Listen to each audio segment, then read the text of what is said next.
Shalom, puji Tuhan. Yang pertama kita bersyukur kepada Bapa di surga dalam nama Tuhan Yesus. Karena Tuhan memberi kita kesempatan yang luar biasa. Jarak jauh terpisah dengan ya tempat semuanya, termasuk ada yang dari luar negeri nih Mama Anti. Dari Belanda ikut ya, puji Tuhan.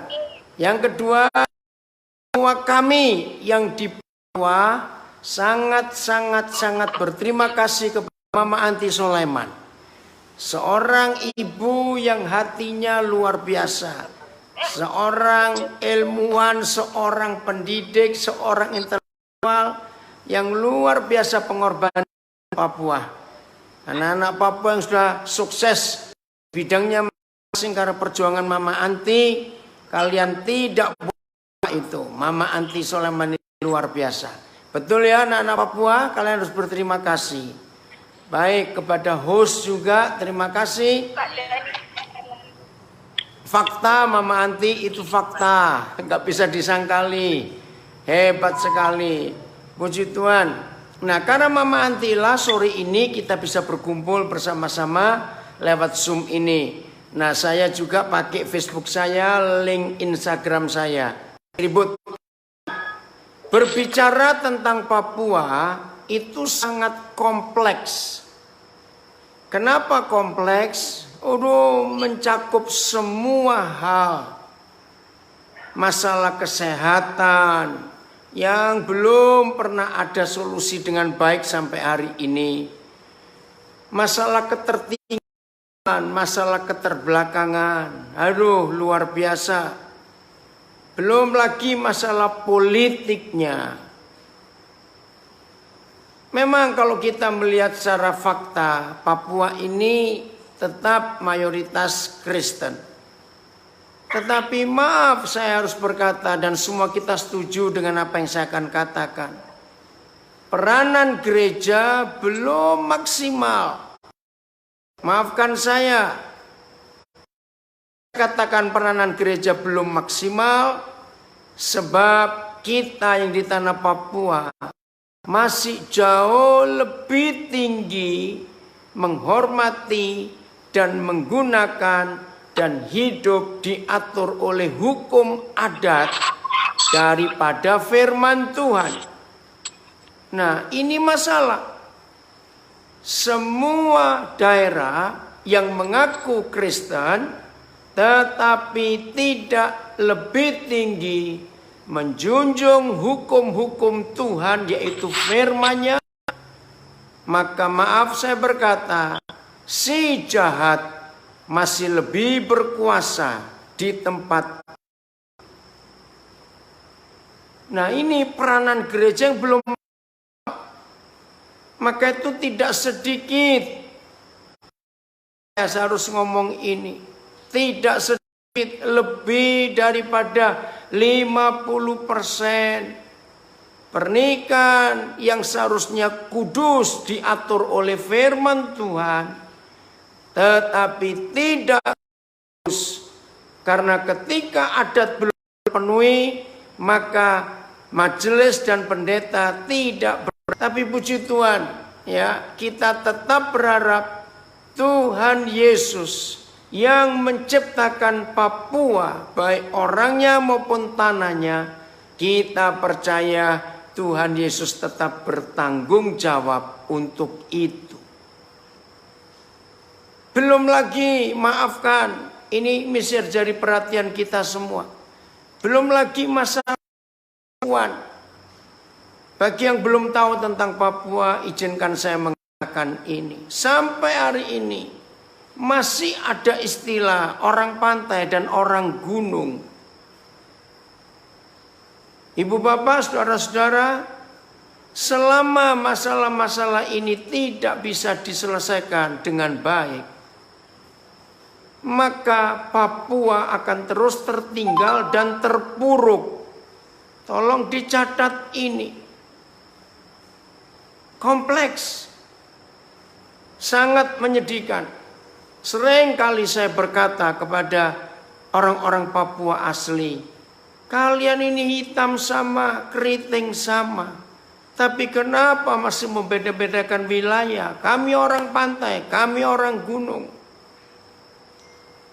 Terus mau jadi apa kalau begini ini? Nah, di dunia yang sedang maju seperti ini, kita melihat ada istilah 4.0 yang sedang melanda dunia, sebuah pola hidup, teknologi, pendidikan, semuanya berubah. Nah, saya ingin mengangkat apa yang Mama Anti sedang pikirkan. Salah satu yang Mama Anti sangat prihatin, bagaimana membuat kita orang-orang Papua ini punya jiwa dagang, punya jiwa entrepreneur. Harusnya anak-anak Papua harus punya jiwa bisnis. Karena uang itu perlu. Bagaimana bisa mengelola tanah ini? Nah, dari semua kesimpulan ini, dari semua fakta ini, maka kami Yayasan Pesat hadir di Papua. Kami mengambil 2 jalur dulu. Secara kegerejaan kami berjuang untuk membuat firman Tuhan dan Injil itu harus jauh mengatasi adat. Kami berusaha. Yang kedua, kalau setelah iman, setelah kerohanian disehatkan, dibawa pengenalan kepada Tuhan, baru kami bergerak soal mental, soal pendidikan. Nah, ini pun begitu sulit. Maka itu apa yang kita sedang hadapi, ya secara logika, secara fakta, kami juga bingung. Mau sampai kapan ini bisa selesai? Perut bumi Cendrawasih ini, yang Facebook maaf ada gangguan agak putus-putus. Tidak ada tanah sekaya tanah Papua di dunia. Bukan cuma membandingkan antar pulau di Indonesia, dunia. Maka itu kenapa konflik di tanah Papua tidak habis-habisnya. Karena yang namanya manusia, dengar kata saya ini, yang namanya manusia sangat tamak dan rakus dengan yang namanya kekayaan.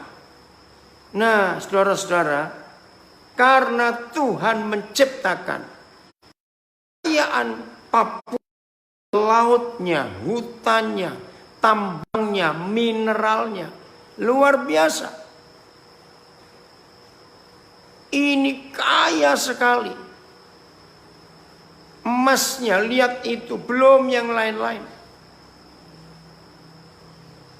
Nah, satu lagi supaya semuanya tahu, hari ini Biak, Pulau Biak itu sedang menjadi incaran beberapa negara. Jadi yang dikejar bukan cuma kekayaannya yang luar biasa, yang melimpah, tapi secara letak geografis. Ya, secara letak geografis. Hari-hari ini, dan saya tahu hal ini banyak yang belum tahu, tapi kami di Papua tahu, apalagi yang tinggal di Biak. Ibu bapak saudara-saudara, letak geografis Biak, ya, letak geografis Biak itu satu-satunya posisi. Wah, ini luar biasa. Biak itu sebuah pulau karang. Sejak zaman Perang Dunia Kedua, Jepang dan sekutu sudah menguasai Biak sebagai headquarter, ya, pusat penyerangan untuk menaklukkan Asia. Mereka itu pilih Biak. Maka itu terbukti ada sebuah gua di Biak disebut Gua Jepang. Di situ kita melihat tahun 40-an Jepang sudah menghitung letak geografis Biak itu, pusat yang paling indah untuk menyerang semua wilayah Asia Timur khususnya. Di situ juga MacArthur, Jenderal Pak Sekutu, membangun landasan di atas karang yang ada sampai hari ini masih dipakai, baik secara militer maupun secara komersial. Nah, hari-hari ini Ibu Bapak Saudara-saudara, Biak itu sedang jadi perebutan dan belum ada keputusan karena masing-masing negara punya keuntungan. Untuk apa? Dengarkan ini. Untuk meluncurkan satelit-satelit. Karena Biak itu, maafkan, saya tidak begitu ngerti tentang hal ini, tapi waktu saya ngikuti, saya pikir luar biasa Papua ini. Jadi, karena begitu strategisnya letak Pulau Biak ini, maka kalau ada negara yang bisa menguasai satelit dan meluncurkan roketnya dari Biak, itu penghematan biaya untuk menembus lapisan-lapisan atmosfer, stratosfer, apalagi, maafkan saya kurang paham. Nah, untuk Biak ini, kalau buat meluncurkan satelit atau pesawat ruang angkasa sejenisnya, itu bisa menghemat biaya sekian puluh persen daripada peluncuran roket satelit itu dari tempat-tempat lain di dunia. Hebat nggak Papua ini? Seperti itu. Nah, kita melihat siapa orang Papua asli yang bisa menguasai ini. Itu sebabnya kalian anak-anak Papua, kalau kalian nggak pernah sadar, sejak masih kecil kalian dididik untuk takut Tuhan, dididik untuk punya intelektual yang luar biasa dan tetap takut Tuhan. Kita percaya dan kalian punya jiwa bisnis entrepreneur, maaf, seperti orang-orang Bugis yang luar biasa, orang-orang Makassar itu. Betapa hebatnya Papua dalam waktu sekian tahun ke depan ini. Nah, mari kita melihat ini.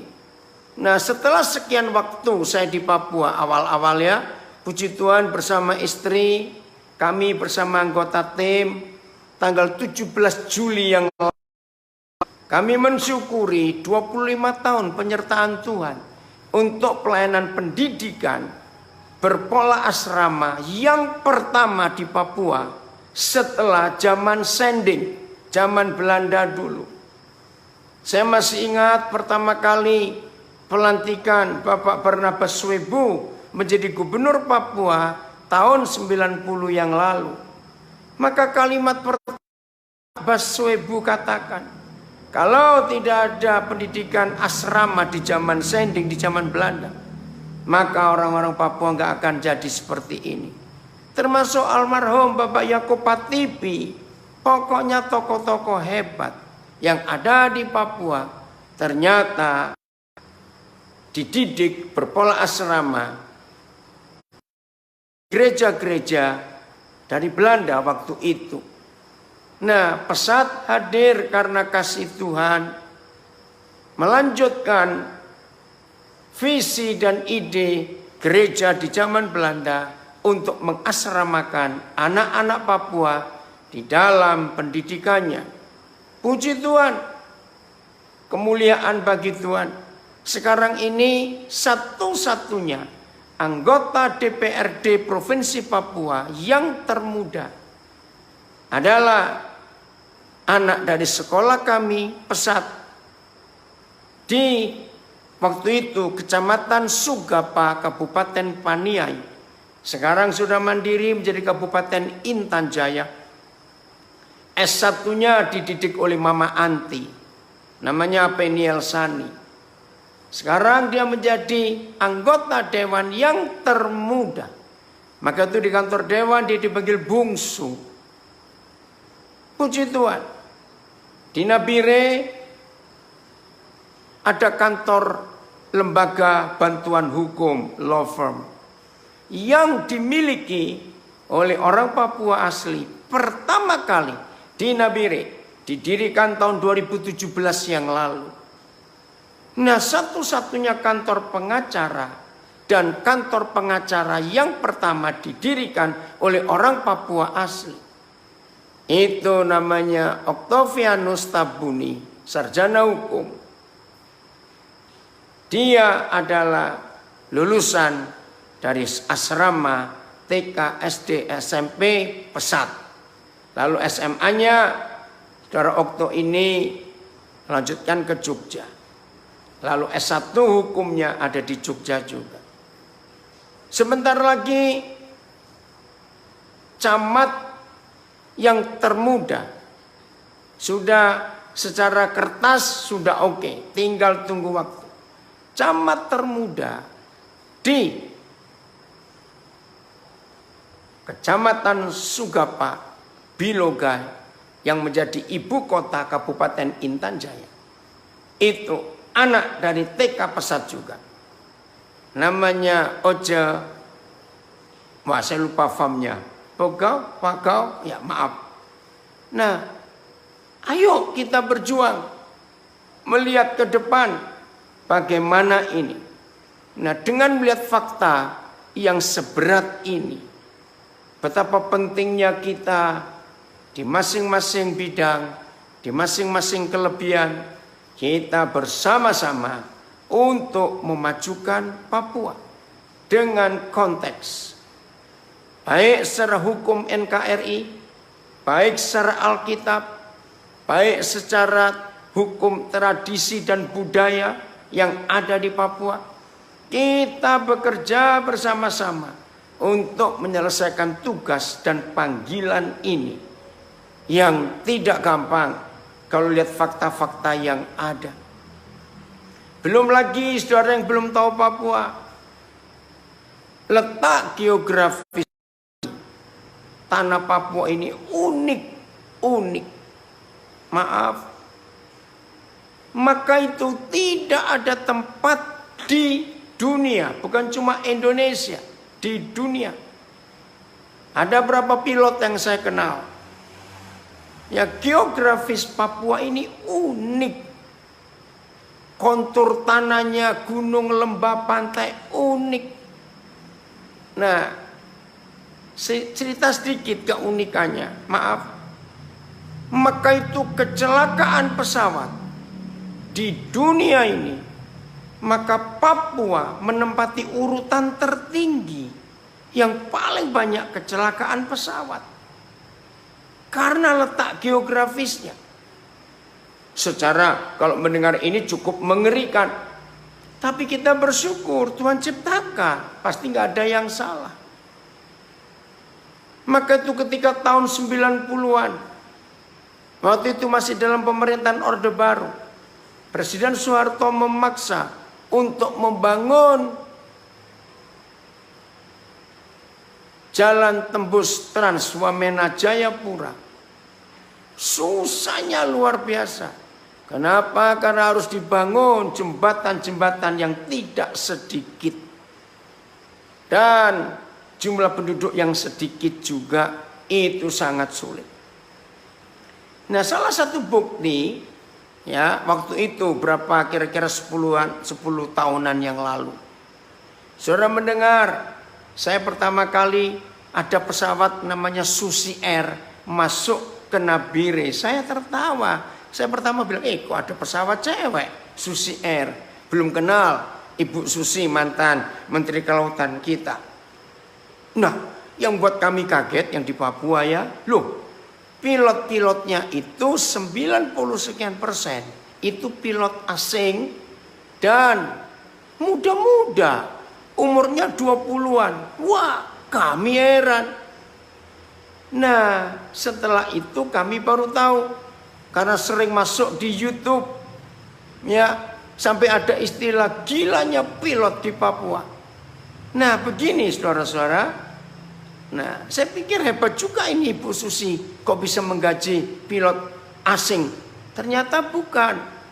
Jadi, berita tentang alam Papua yang begitu ganas soal penerbangan itu menantang pilot-pilot muda. Sehingga ada istilah, kamu gak akan jago disebut pilot sebelum kamu pernah terbang di udara Papua. Lah, bayangkan sampai seperti itu. Maka itu rame-rame pilot-pilot muda ini melamar ke Susi Air untuk dua hal. Satu, memenuhi persyaratan jam terbang yang harus sekian banyak jam, saya nggak tahu istilahnya. Nah, jadi bukan Ibu Susi yang cari pilotnya, pilot asing itu yang berebut untuk diterima di Susi Air. Wah, saya dengar itu hebat juga ini Papua, bisa seperti ini. Nah, saudara, pilot-pilot ini koboi betul istilahnya. Mereka kalau menerbangkan pesawat, kalau nggak bawa penumpang ya, mereka bisa main akrobat segala macam, itu ada di YouTube. Hebat sekali. Nah, mereka sebagai pilot untuk terbang di Papua, apalagi kami sering naik pesawat misi, Mission Aviation Fellowship. Ingat bulan April yang lalu ada pilot perempuan dari Amerika yang membawa alat-alat tes kesehatan untuk COVID-19 ke pedalaman. Harus jadi martir, jadi syahid, pesawatnya jatuh di Sentani. Nah, itu sudah berkali-kali. Nggak menghitung berapa korban, baik pilot misi maupun pilot komersial maupun pilot-pilot militer. Sungguh korban sudah banyak. Terima kasih Saudara Andreas, Papua itu surga. Betul. Salah satu lagu yang dinyanyikan saudara kita Edo Kodologit. Surga kecil yang turun ke bumi. Betul. Tantangannya luar biasa. Nah, inilah Papua. Maka itu ketika presiden kita sekarang mencoba membuat jalan antar kabupaten di Papua, cukup sulit. Karena wilayahnya yang begitu luas dan masing-masing punya keunikan. Nah, kalau ada antropolog, wah, saudara akan senang. Di satu tempat, yaitu namanya Papua, antropolog itu kagum. Berapa kali saya ketemu mereka, antropolog dari Italia, dari Belanda, dari Amerika, dari New Zealand. Mereka kagum. Kok bisa Tuhan menciptakan manusia bisa seindah, seunik ini? Sebagai contoh, saudara, kalau kita ke pedalaman, kita ada di satu spot, satu titik, kita melihat kampung dengan mata kita dekat sekali ke depan situ. Tapi kalau jalan bisa sehari, karena harus melewati lembah, naik gunung lagi. Itu Papua. Papua ini satu-satunya tempat di Indonesia yang mempunyai, jangan mikir yang gede, bandara yang paling banyak. Saudara kan kagum kalau disebutkan di Papua ini lebih dari 400 airstrip. Ya, bandara lah, kerennya begitu. Lebih dari 400. Mungkin saya sudah tambah lagi. Dan 60% lebih airstrip atau bandara di kampung-kampung itu dibangun oleh para misionaris, hamba-hamba Tuhan, penginjil-penginjil. Dan tolong catat, di manual dengan tangan. Karena belum ada yang bisa mendarat membawa alat-alat ke situ. Wah, ini luar biasa. Kalau kita mengingat fakta ini. Maka itu kalian, anak-anak muda Papua sekarang, jangan melupakan sejarah ini. Maka itu harapan kami. Mama Anti khususnya terus, gak tahu sudah berapa banyak air mata yang ditumpahkan oleh Mama Anti untuk kalian semua. Ayo, kita bersatu. Hilangkan semua konsep kesukuan. Maaf. Seandainya orang Papua bisa berhenti berkata, kami orang pantai, kami orang gunung, indah Papua ini. Maka itu, ayo kita melihatnya sebagai berkat Tuhan yang luar biasa.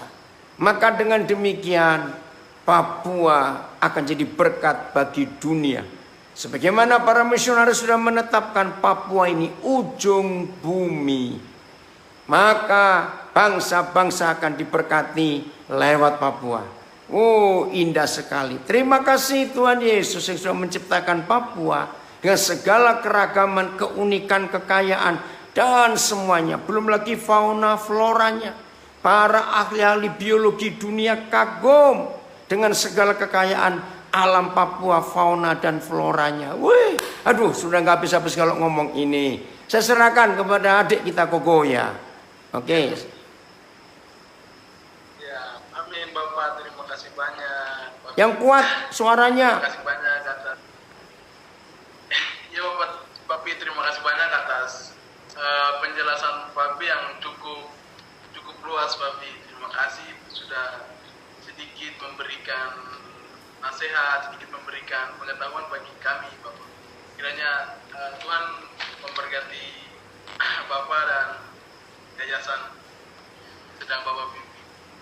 Mungkin selanjutnya kita akan masuk ke dalam pembicara berikut, yaitu mungkin Mama Vice Tebai. Mama Vice Tebai sebagai akademisi Papua, dosen di Uncen dengan program studi ilmu administrasi 1. Di sini tulisan Mama yang baru. Rudi, bisa lebih kuat suaramu? Kecil. Suaranya bisa lebih kuat? Ya. Ya, Papi nggak dengar ini. Ya, Papi. Orang Papua suara kuat ya. Mungkin untuk memasuki ke pembicara kedua, kita akan bersama Mama Vice Tebai, salah satu akademisi Papua dan juga dosen di Uncen, Universitas Cendrawasih, program studi ilmu administrasi S1. Mungkin Mama Vice Tebai juga ini pernah menulis tentang potret perempuan suku Dani dalam pembangunan di Kabupaten JB Jaya Papua yang baru keluar kemarin tanggal 15 bulan 7 2020. Mungkin masih banyak lagi tulisan yang Mama tulis mengenai perempuan Papua.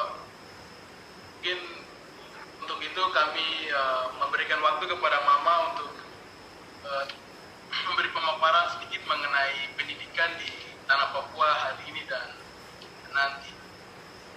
Ini untuk Mama kami persilakan.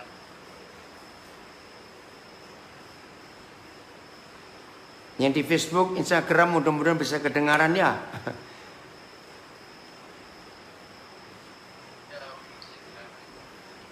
Mama so apa voice-nya? Halo. Halo Mama. Halo. Bisa dengar ya? Halo Mama. Bisa dengar. Bisa dengar Mama Tebai, bisa dengar. Bisa. Ya. Selamat malam. Saya dengar Bapak Daniel ini sungguh terkait dengan kapan orang Papua itu bisa dipakai untuk mengurus sumber daya alam. Kita memang punya dua kekuatan besar di Papua. Yang pertama itu adalah sumber daya alam. Tetapi ada satu kekuatan lain. Orang Papua itu mempunyai ciri yang khusus. Seperti yang disampaikan oleh Bapak Daniel tadi, Pak Alexander. Dan juga sebagai seorang akademisi, saya memang mau memaparkan beberapa hal terkait dengan kondisi yang terjadi dengan pembangunan pendidikan di tanah Papua. Saya rasa ini diskusi yang menarik karena pendidikan di tanah Papua ini berada di urutan nomor 1 dari belakang. Jadi itu sebagai seorang pendidik merasa bahwa walaupun kita sudah bekerja sekian banyak tahun, tapi saya merasa pendidikan itu belum mencapai sasaran yang kita inginkan. Bagaimana kualitas orang Papua itu bisa diserap di pasar kerja. Nah, ini adalah sebuah persoalan yang harus kita bahas bersama. Saya tidak tentang resources Papua karena semua orang di dunia ini tahu tentang keunikan ini dan kekayaan yang begitu melimpah. Tapi pertanyaan tadi dari Bapak Daniel bahwa siapa yang mau mengelola itu? Jawabannya adalah harus dengan melalui pendidikan. Oleh sebab itu, dari sekian banyak masalah persoalan pendidikan di Papua, maka saya coba meramu di dalam 10 masalah besar yang ada di tanah Papua. Yang pertama itu adalah kualitas pendidikan di Papua. Kualitas ini diukur dari kualitas guru, sarana prasarana belajar yang cukup terbatas, kemudian guru yang kurang kompeten dan profesional, kemudian banyak guru yang mengajar tidak dengan panggilan hati, ya, hanya sekedar untuk kerja saja karena guru itu lebih gampang, lapangan kerjanya lebih terbuka tapi belum dengan panggilan hati. Kemudian ada juga sekedar memenuhi atau mencari makan. Itu adalah kualitas pendidikan di Papua kalau dilihat dari kualitas. Kemudian yang kedua itu adalah rendahnya angka partisipasi terhadap pendidikan, lebih terlihat di pinggiran atau di kampung-kampung, itu minimnya atau terbatasnya akses bagi masyarakat usia sekolah menikmati pendidikan.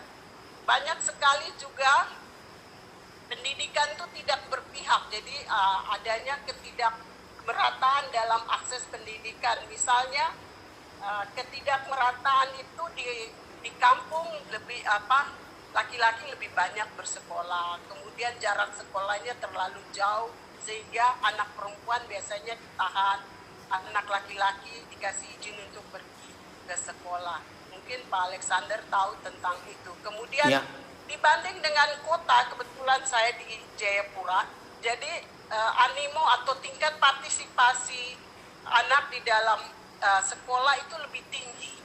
Kemudian ada pemerataan antara laki-laki dan perempuan. Jadi ada pemerataan gender di situ. Kemudian yang keempat itu belum adanya jenis sekolah atau pendidikan di bidang kompetensi dan profesi atau sekolah kejuruan untuk menyiapkan tenaga siap pakai yang dibutuhkan. Tadi itu yang anak-anak Papua yang entrepreneurship itu belum ada di Papua. Mungkin ada sekolah kejuruan, tapi itu sepertinya trainingnya itu kurang, perlu ditinjau kembali lagi. Itu persoalan yang keempat. Kemudian persoalan kelima adalah belum adanya perencanaan dan serapan dana pendidikan yang tidak berimbang dengan program pembangunan lainnya.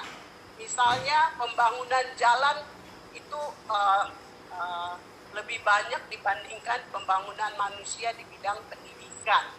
Jadi perimbangan meskipun ada, tapi realisasinya kadang-kadang tidak tepat.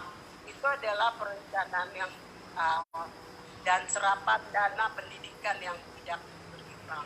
Kemudian yang keenam, di Papua rendahnya penggunaan teknologi informasi. Kemudian tersedianya infrastruktur IT. Kalau di perguruan tinggi sekarang dituntut untuk cloud computing atau pendidikan yang berbasis teknologi. Nah ini kita belum banyak di Papua. Hari ini situasi COVID membuat semua tidak mau. Kita harus lakukan pengajaran melalui daring.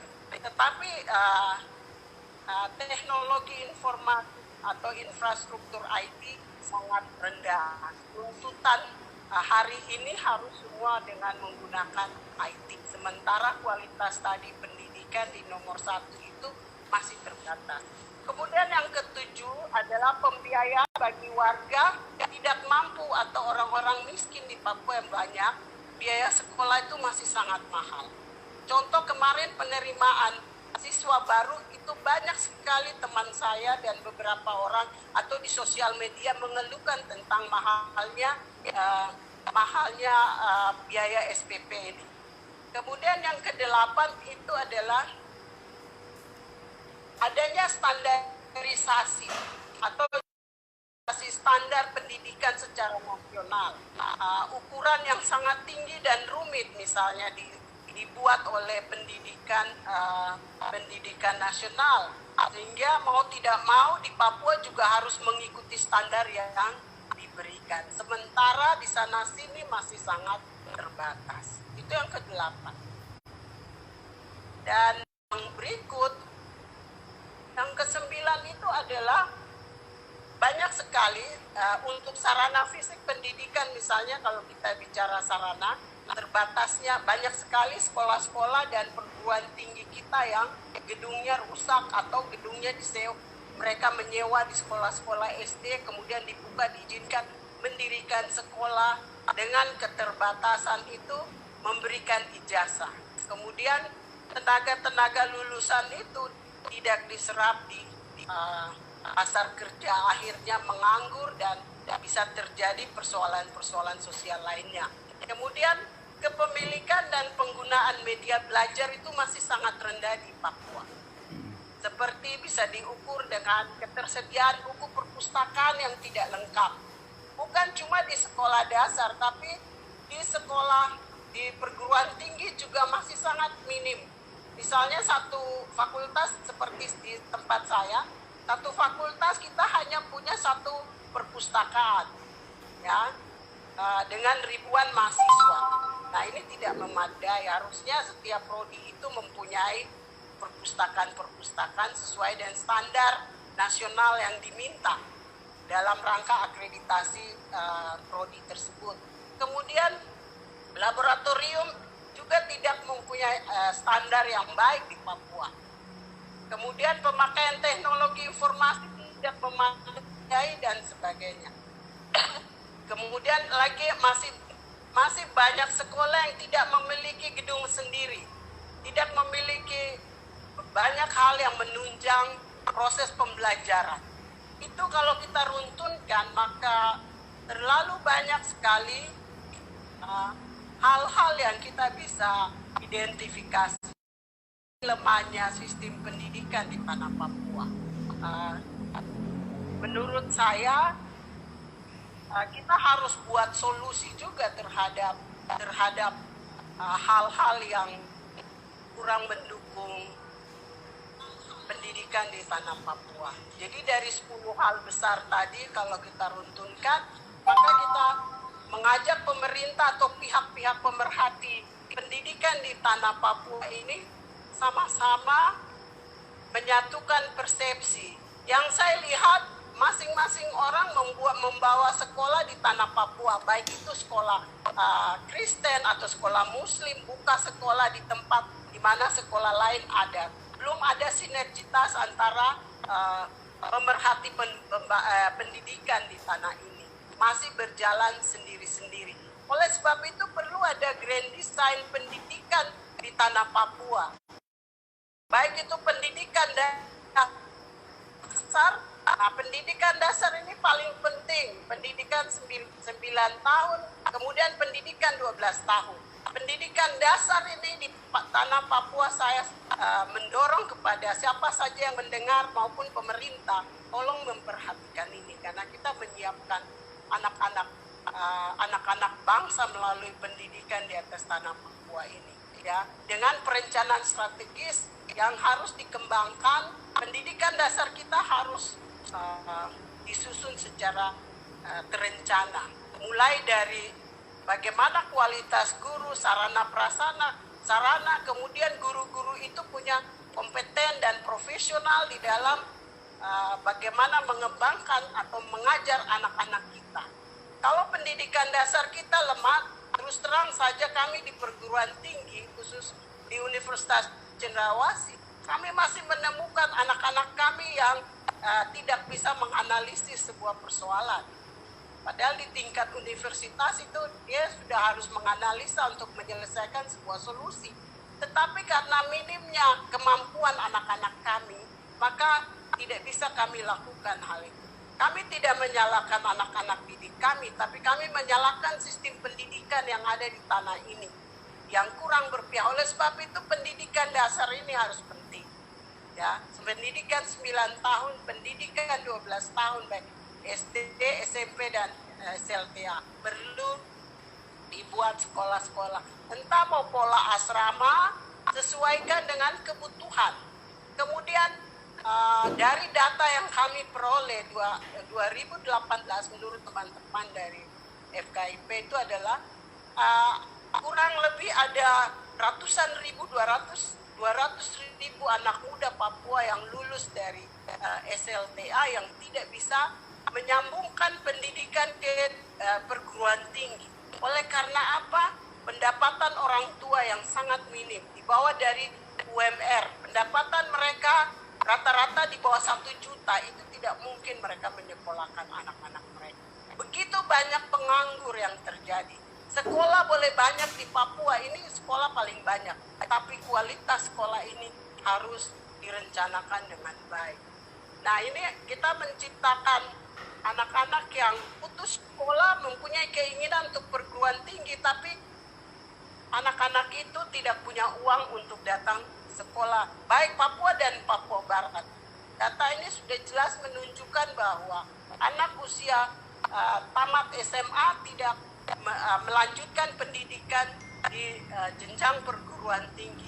Akibatnya anak-anak ini melakukan hal-hal yang tadi tidak rohani, kalau kita orang Kristen bilang, jauh dari kebiasaan Alkitab, ya, jauh.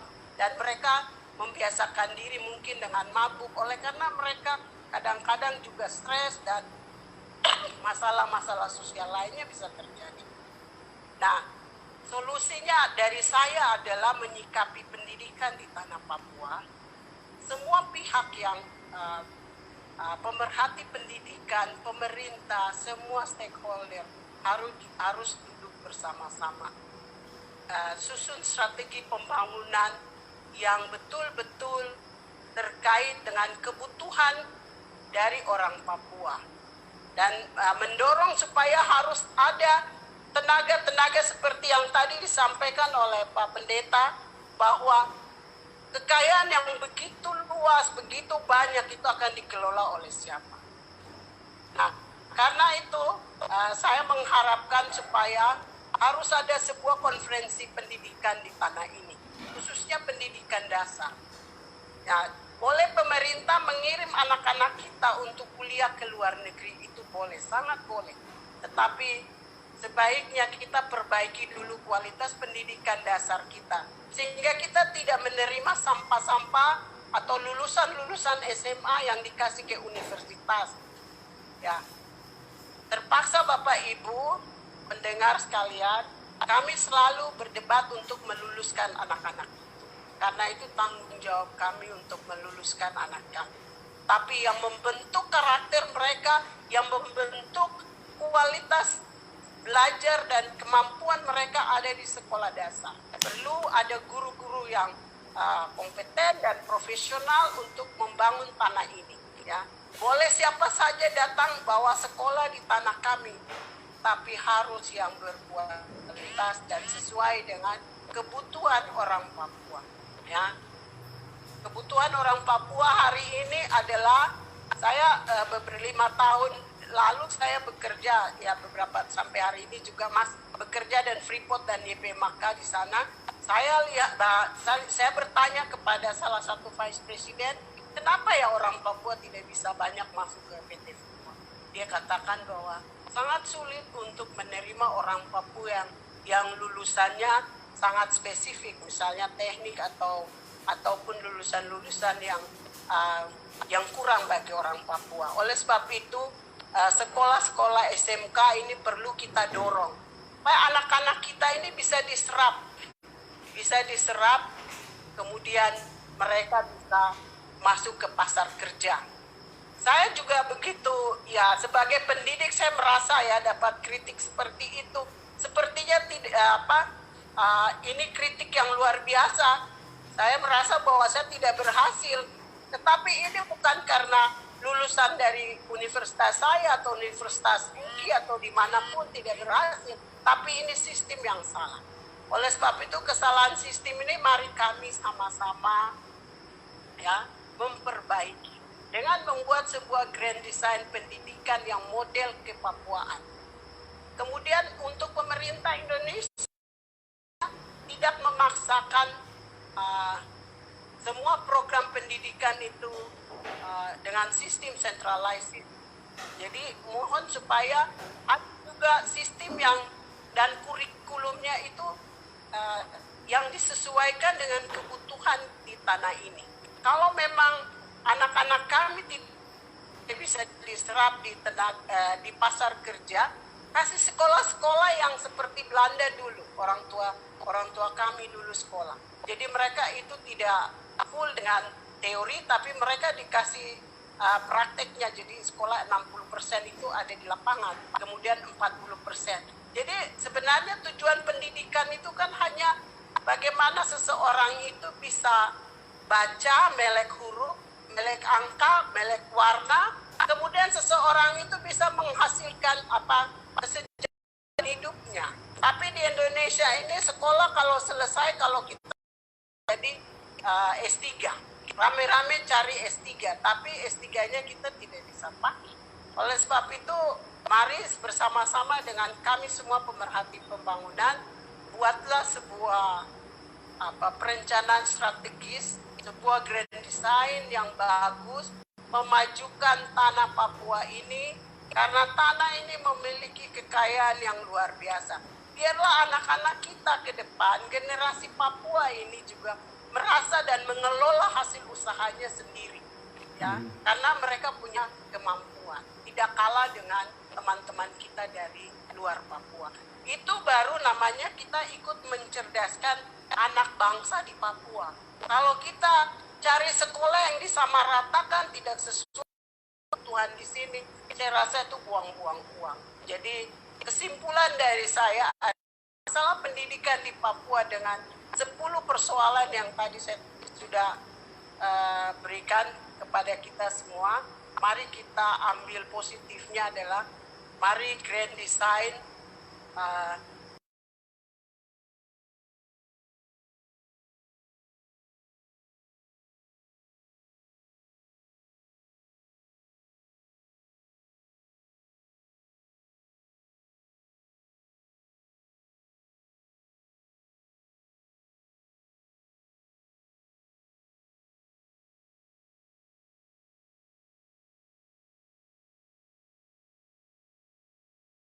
yang kalian bisa, pasti anak Papua akan bisa menguasai sektor-sektor swasta.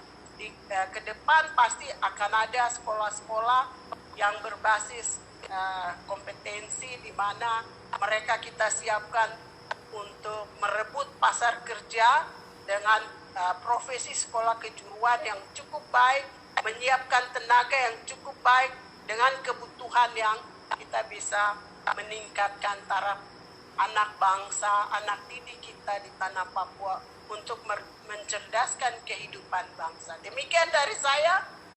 Kembalikan pada Rudi. Terima kasih. Salam kebajikan. Salam kebajikan, Mama.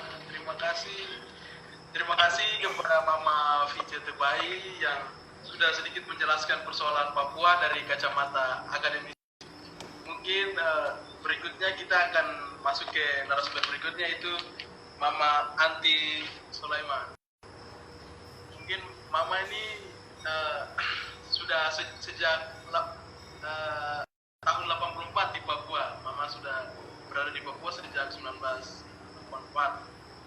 Jadi Mama pernah ada di Mambramo, membangun sebuah sekolah baca tulis di sana, terus di Merauke, Jayapura, Timika, Wasio, dan masih banyak lagi pelayanan Mama di tanah Papua.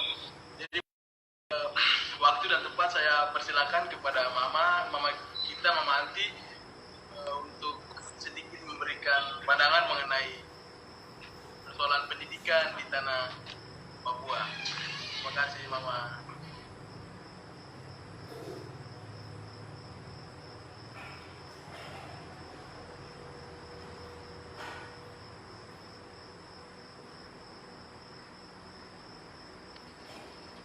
Oh, Mama, mic-nya masih on. Sudah kedengeran? Oke, Mama. Oke. Oke, Mama, sudah. Saya mau bicara satu hal saja tentang pendidikan dasar. Ya. Pendidikan dasar adalah dasar. Ya. Kalau dasarnya bagus, kokoh, bangunan di atas bagus. Ya. Mungkin Pastor Daniel mungkin ingat zaman dulu-dulu cerita orang tua, Zaman Belanda itu orang belajar 2 tahun saja, namanya sekolah angka 2, ya. Sekolah angka 2, tapi mereka bisa menulis surat, bisa menuliskan catatan-catatan pengeluaran, mungkin pembukuan sederhana gitu ya. Itu sekolah angka 2. Saya merasa kesulitan dengan Papua adalah tantangan alam, ya, tantangan alam. Kemudian sakit penyakit. Ini saya lihat pengalaman saya di Mambramo, ya, mungkin Wasior dan mungkin beberapa Okaba, ya, di Merauke Selatan sana. Nyamuk begitu besar, ya, nyamuk begitu besar, banyak, sehingga anak-anak itu tidak sesehat orang-orang di kota. Sekolah yang kami bikin di Mambramo di Dabra itu dari 100% pertemuan, anak-anak Papua ini hanya datang 35%, 40%, ya. Sehingga memang mereka senang sekolah, tetapi sekolah itu jauh dari pikiran kami pendidiknya. Misalnya, bentar mereka sekolah, terus mereka bilang, Mama saya mau main bola. Main bola terlalu capek, sudah itu tidak membawa termos minum, ya, sehingga tidak bagus kalau dehidrasi. Kemudian mereka mengantuk dan sebagainya. Jadi tahap-tahap, aturan-aturan di mana anak siap menerima pelajaran, siap sekian jam berkonsentrasi itu tidak bisa ditutup di Papua. Ya. Anak-anak juga tidak semua terdukung oleh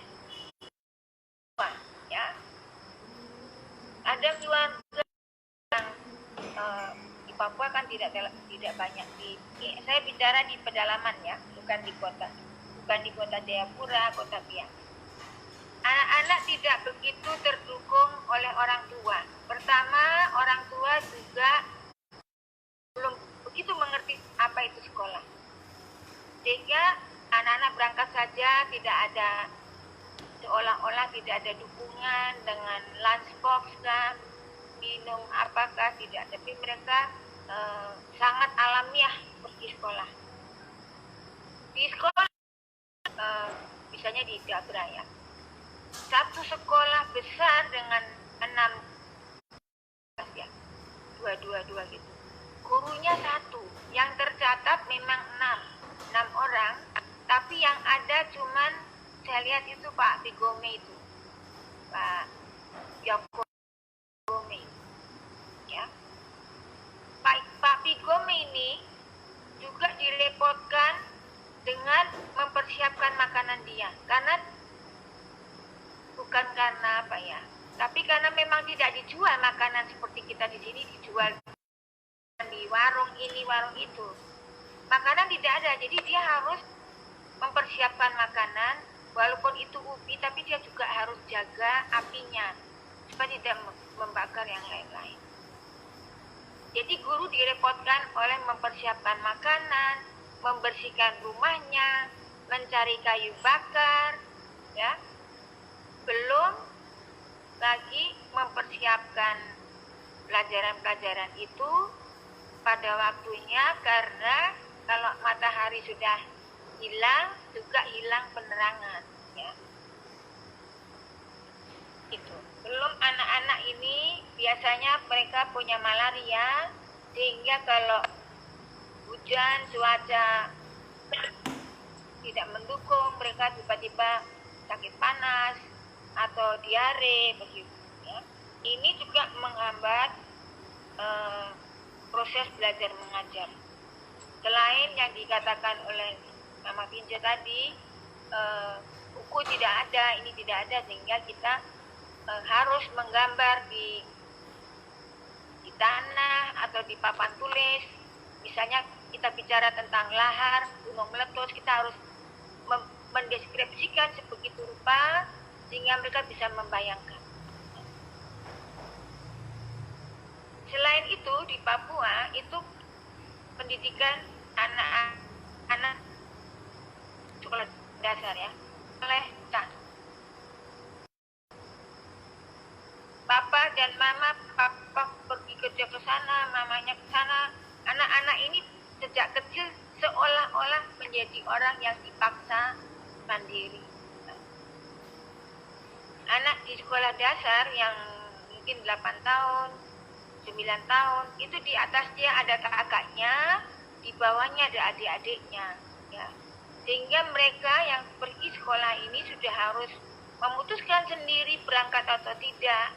Ya. Kapan dia harus pulang, apakah dia pulang langsung setelah pelajaran dia pulang atau dia mau main-main, itu seolah-olah diserahkan kepada dia. Ya.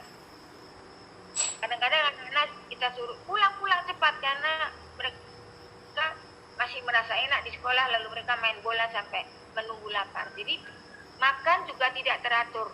Ya. Selain itu, datang ke sekolah juga tidak teratur. Kadang datang jam 8, kadang jam 9, kadang jam 11, tidak ada panutan. Ini mengakibatkan kalau sekolah dasar, pendidikan dasar tidak tuntas, ya, tidak menguasai bagaimana menulis kalimat yang benar, bagaimana membuat sebuah alinea, struktur kalimat itu harus ada subjek, predikat, objek. Kalau ini tidak selesai, tidak tuntas, nanti di pendidikan yang lebih tinggi itu menjadi masalah. Ya, tadi kata sama Vince tadi kan susah untuk membuat analisa, susah membuat paper, susah membuat jurnal karena pendidikan dasarnya tidak selesai. Ya.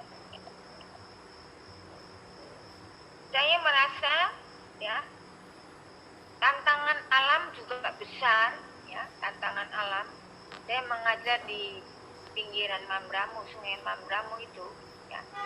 1 tahun atau 1 semester pengajaran itu mungkin maksimum saja 2 atau 3 bulan pergi sekolah dari 6 bulan, ya. Kadang-kadang mereka pergi ikut orang tua ambil buaya, ya. Seolah-olah tidak ada perasaan bahwa ini hari sekolah, saya tidak bisa pergi jauh-jauh, ya. Ini transisi dari masyarakat yang merdeka, bebas, orang tua yang tidak begitu menerapkan disiplin, masuk kepada pendidikan dengan disiplin. Tentu saja apa yang saya bilang ini tidak mengenai seluruh wilayah, ya. Tetapi ya, harus ada menurut saya di setiap kabupaten, ya, tidak usah mungkin seluruh anak itu sekolah, tapi misalnya dari 100 anak-anak yang bermain-main itu, didiklah 30 anak itu. Harapkan 30 anak itu akan berdiri di atas kabupaten mereka. Ya. Seperti saya lihat di Bovendigul misalnya, anak-anak terlalu banyak main di airport, ya, sampai mereka nggak ngerti apa masih siang, sudah sore atau masih pagi, mereka nggak ngerti lagi. Pokoknya mereka merdeka, ya. Dan makanan, ya, juga tidak dibocorkan kepada anak-anak ini dengan runtut, dengan ajak. Ya. Misalnya makan pagi jam sekian, makan siang jam sekian, makan sore jam sekian. Ini juga belum. Saya merasa kalau pendidikan dasar pedalaman ini tuntas, ya, seperti yang dibuat oleh Dr. Alexander, Mas Daniel. Kalau pendidikan dasar lain juga tuntas. Di pendidikan dasar kita belajar bagaimana kita memulai sesuatu dan berjalan.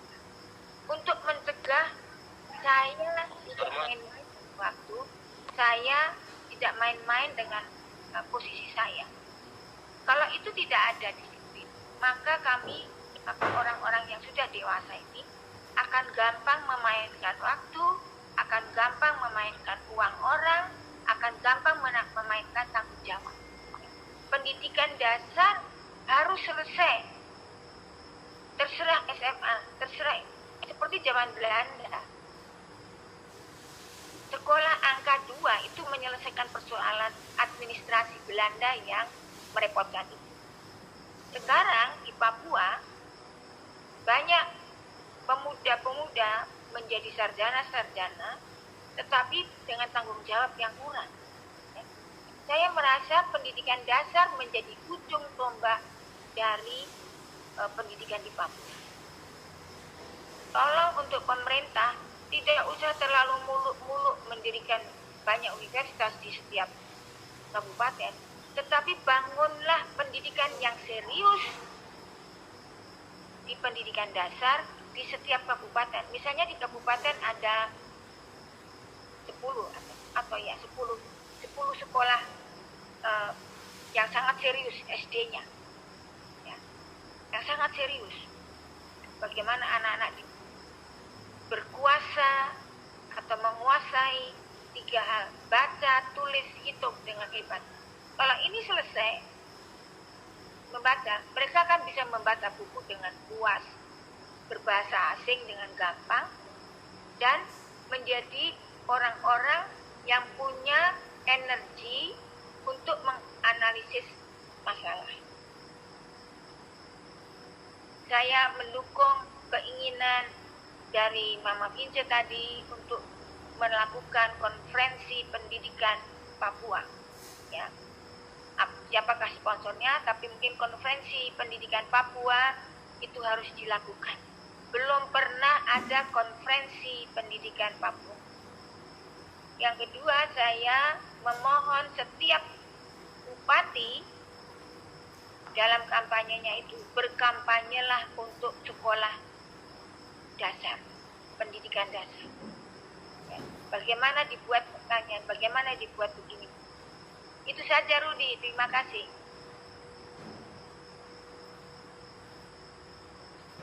Halo, Oke, Rudi. Mama.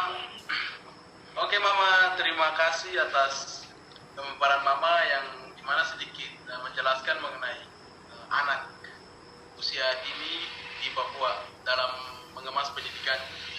Mungkin ketiga pembicara sudah selesai memaparkan materinya. Mungkin kita akan masuk kepada sesi tanya jawab. Jadi di sini nanti mungkin saya akan memberikan waktu mungkin 20 sampai 30 menit untuk bagi yang mau bertanya silakan bisa di chat atau langsung open mic dan bicara aja ya. Open mic aja lah.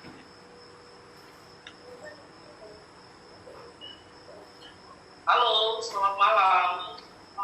Halo, selamat malam Kak. Saya Fani di Ika. Kalian berkumpul-kumpul ya. Ya, kami dari Sekolah Asrama Taruna Papua. Selamat malam, Daniel, Alexander.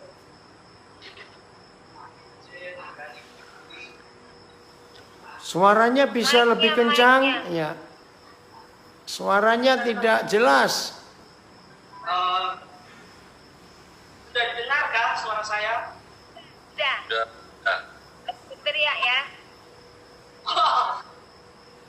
Baik, secara khusus buat Bapak Daniel, yang pertama, betul sekali fakta-fakta yang ada tentang Papua menjadi permasalahan sampai dengan hari ini, sehingga kemajuan dari anak-anak Papua bilang tidak sama seperti anak-anak lain yang ada di luar Papua. Adik, boleh namamu dan asalmu kah? Dari mana dan namanya? Saya namanya Fanis, aslinya orang NTT Kupang NTT. Saya bekerja di Sekolah Asrama Taruna Papua Ika. sekolah asrama. Oke. Ya.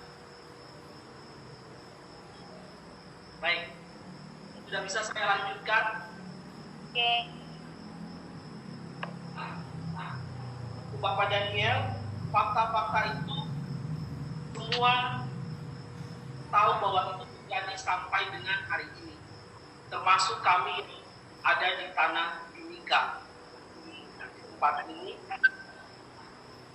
bahwa permasalahan yang sampai hari ini pun terjadi, termasuk dengan kami yang membina anak-anak yang ada di Timika, Suku Abume, Kamoro, dan 5 suku kekerabatan yang ada.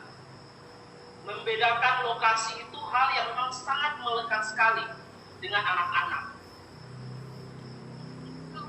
Antara anak gunung dan anak pantai, bahkan ketika mereka ditempatkan dalam lingkungan asrama yang sama, perbedaan itu sangat kuat. Sehingga tanggung jawab pembina ataupun pimpinan yang mengelola yayasan ini memang tidak dibilang gampang. Karena memang latar belakang yang tadi.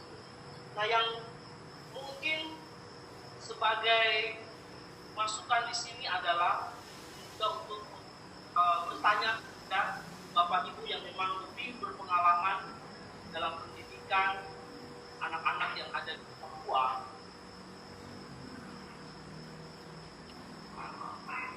Kira-kira apa yang bisa dilakukan selain tadi konferensi pendidikan, apa yang bisa dilakukan bersama? Fakta permasalahan ini tidak harus terjadi lagi. Karena ya kalau mau sampai hari ini terjadi, artinya ini akan menjadi permasalahan dalam lingkup pembinaan anak secara khusus dengan pola sekolah asrama. Masuk dengan kami yang ada di sekolah. Apa yang bisa dilakukan oleh pemerhati pendidikan terhadap situasi kondisi yang sedang terjadi seperti ini? Itu yang pertama. Yang berikut dari Ibu Anti tentang dukungan orang tua. Saya secara pribadi terkadang berpikir begini. Ketika anak-anak ini mereka sudah ada di asrama, mereka sudah mengikuti pola pembinaan, pola pembelajaran yang ada di asrama selama mereka ada, dan misalnya pada saat liburan, entah itu di bulan Juni, ataupun di bulan Desember dan Januari, otomatis mereka kembali ke orang tua mereka, mereka kembali ke lingkungan mereka. Terkadang ketika melihat mereka tidak melanjutkan apa yang mereka dapatkan di asrama. Karena apa? Karena tidak ada dukungan yang diberikan juga oleh orang tua. Sehingga pola-pola hidup yang baik, yang benar, kebiasaan-kebiasaan untuk hidup sehat dan bersih, yang tadinya mereka sudah lakukan di asrama, ketika mereka kembali ke rumah, itu seperti semuanya dilupakan untuk sementara waktu. Sehingga menjadi PR besar buat setiap orang yang ada dalam lingkungan sekolah asrama, ketika mereka kembali lagi, sering dibilang begini, oh ini akan diajar lagi dari nol. Karena kebiasaan yang tadi terlupakan selama mungkin 3 minggu atau 1 bulan masa liburan mereka. Nah ini juga kira-kira melihat situasi fakta yang terjadi ini, langkah-langkah yang bisa diambil oleh para pemerhati supaya orang tua bisa memberikan dukungan yang luar biasa, sehingga ketika anak-anak kembali masuk dalam lingkungan asrama dengan kebiasaan-kebiasaan yang sudah ada, mereka tidak lagi menjadi sesuatu yang baru bagi mereka. Jadi bagaimana bersosialisasi kepada orang tua supaya orang tua ini juga bisa mengerti dan bisa melanjutkan pendidikan anak-anak bersama-sama dengan mereka. Kakak langsung masuk pertanyaan saja, kakak mau. Jadi minta solusi, pandangan, kira-kira apa yang bisa dilakukan supaya dukungan orang tua menjadi lebih besar lagi buat pendidikan anak-anak. Terima kasih, itu saja. Tuhan Yesus memberkati kita semua. Oke, baik. Terima kasih Kakak Fanis dari Sekolah Asrama Taruna Papua. Terima kasih atas pertanyaannya. Mungkin langsung saja ya dijawab dulu, baru nanti kita akan buka lagi satu kali tanya jawab. Mungkin yang pertama tadi pertanyaan buat Bapak Daniel mengenai tadi masih ada distifikasi antara gunung dan pantai. Sehingga pertanyaan dari Kakak Daniel, apa yang bisa dilakukan selain konferensi pendidikan agar masalah perbedaan tadi dapat tidak terjadi lagi? Mungkin kepada Bapak Daniel Alexander dipersilakan. Terima kasih. Bersyukur kepada Tuhan kalau ada saudara dari NTT yang punya hati. Oh ya.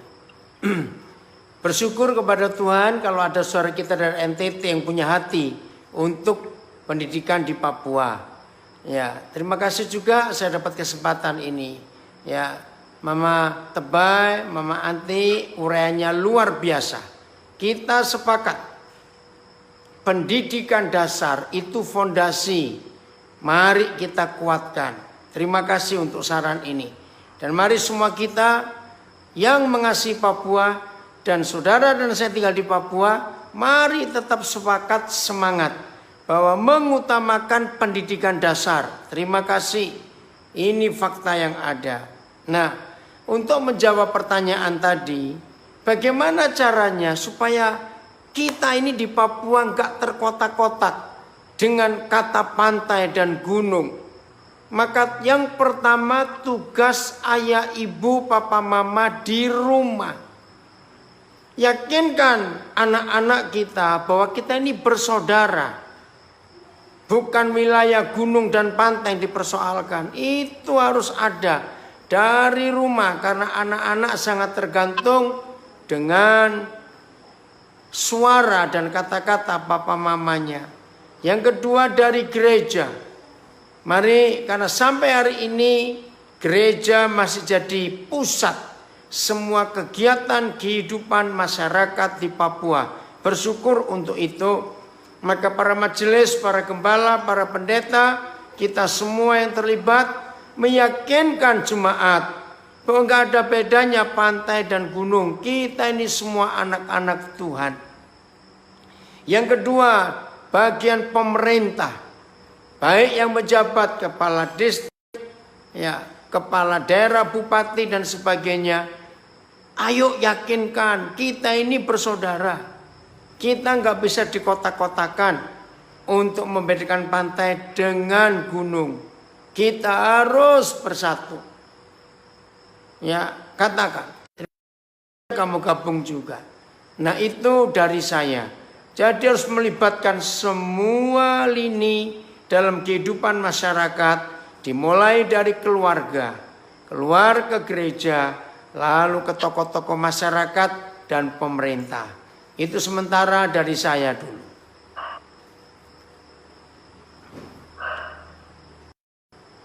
Oke, baik, terima kasih Bapak Papi Daniel sudah sedikit menjelaskan bagaimana peran orang tua dibutuhkan dalam mengantisipasi atau menyelesaikan masalah antara gunung dan pantai. Mungkin yang berikutnya untuk menjawab pertanyaan Mama Anti, pertanyaan yang ditujukan kepada Mama Anti, yang mana apa yang bisa dilakukan supaya siswa-siswa itu bisa mendapat support dari orang tua mereka, karena tadi seperti yang dikatakan Kakak Fanis bahwa ketika kembali ke rumah mereka masih akan melupakan ajaran yang sudah dijalankan di asrama.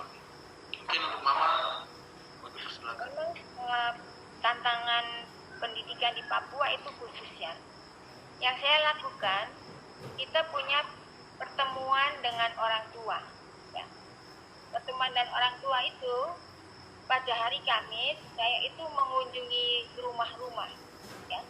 Mengunjungi rumah-rumah, lalu bercerita bahwa anak-anak mereka begini-begini, jangan terlalu dibiarkan main sepak bola sampai sepuas-puasnya.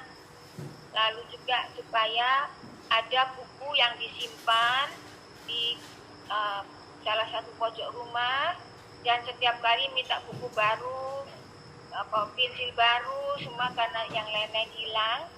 Itu dari orang tua. Ini bukan orang tua yang sekolahan ya, dari orang tua yang sederhana itu kita harus banyak bercerita. Dan di Papua mengajar itu tidak mengajar di kelas ya.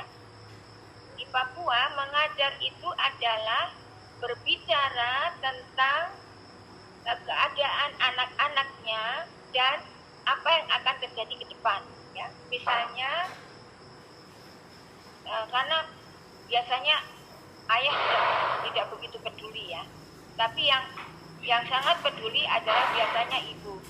Tetapi ibu ini di Papua itu ibunya sibuk ngurus makanan, sibuk ngurus adik-adik, ya, sibuk ngurus rumah, ya, cari kayu bakar dan sebagainya.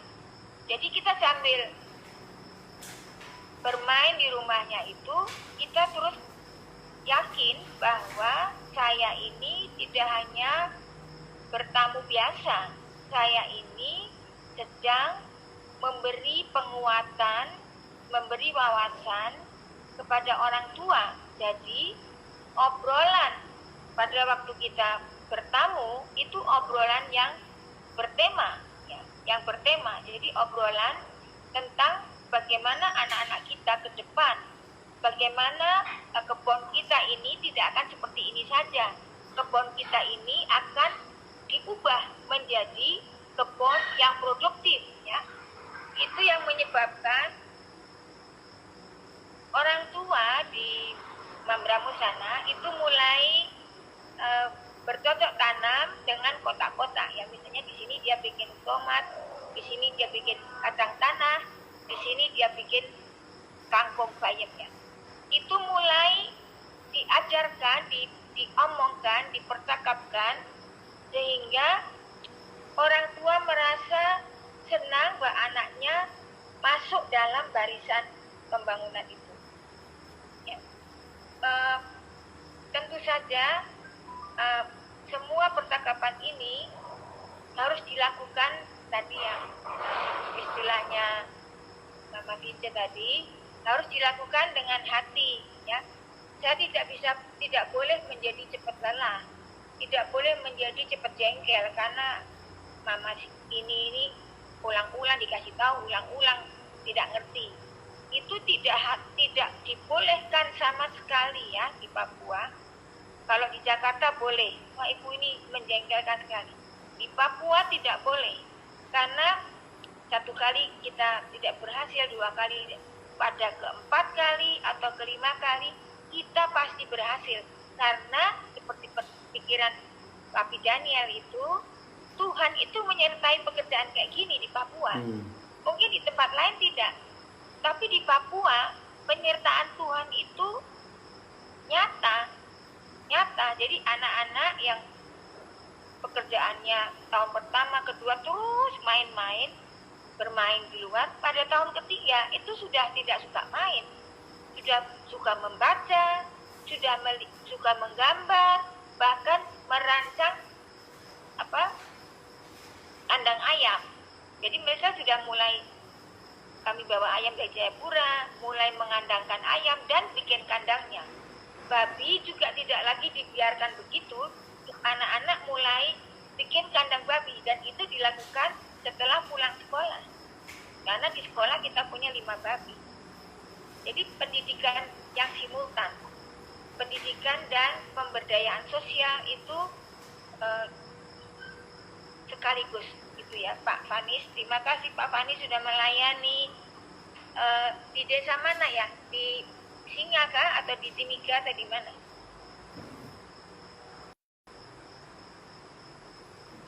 Begitu, Rudi.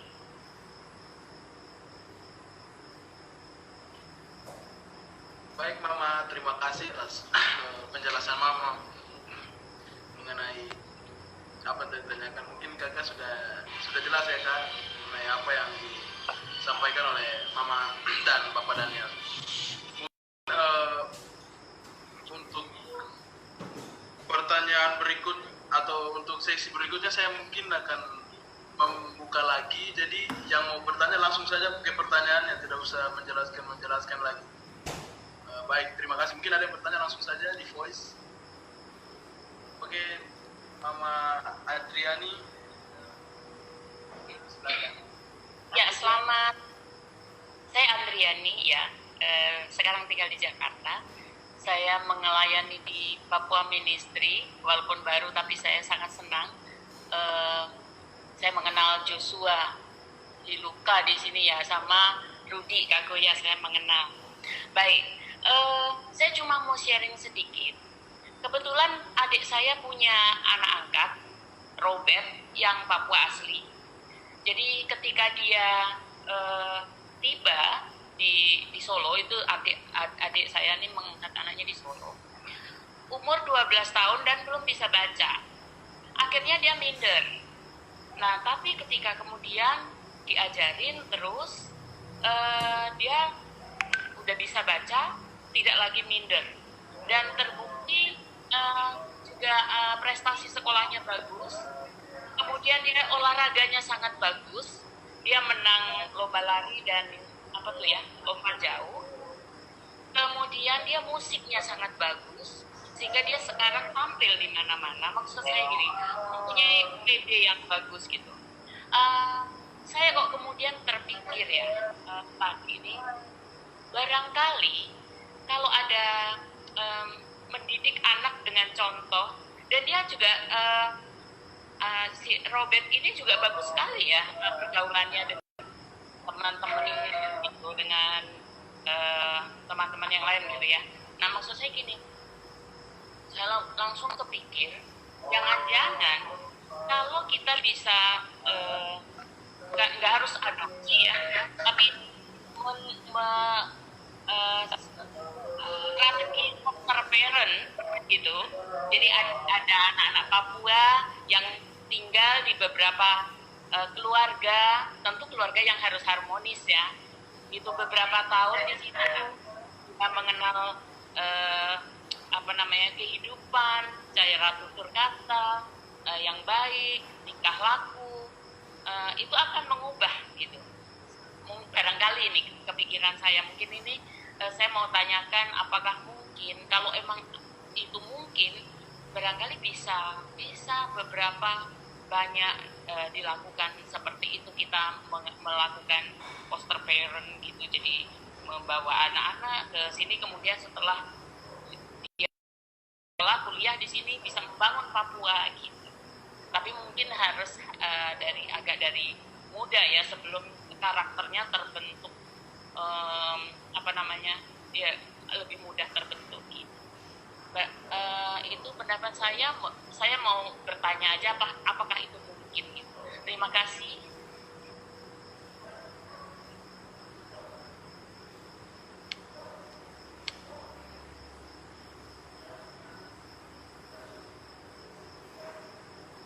Rudi.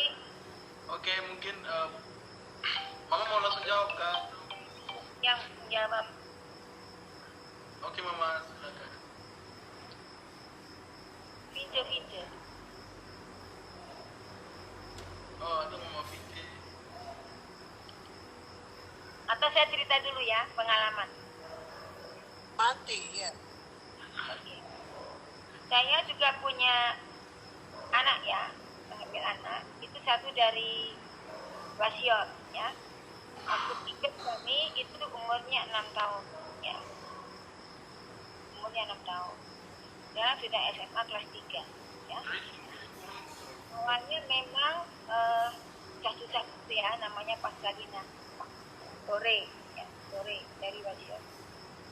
Memang ada, tapi di Papua orang tidak mudah melepaskan anak untuk diasuh di luar.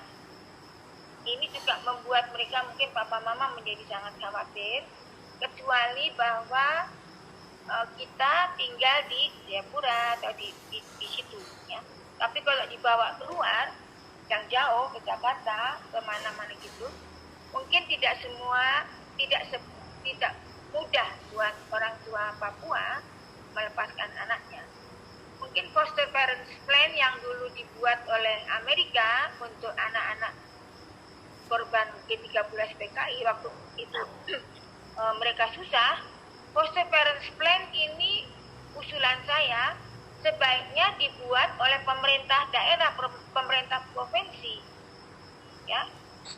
Pemerintah provinsi dengan dana pendidikan yang 25% besar itu membuat foster parents plan, ya. Jadi plan orang tua asuh, atau dibuat di asrama, mungkin di tempatnya Pak Pastor Daniel, di Nabire, atau Jayapura, atau Serui. Lalu kita, seperti foster parents plan di Amerika, kita mengadopsi, misalnya saya mengadopsi 2.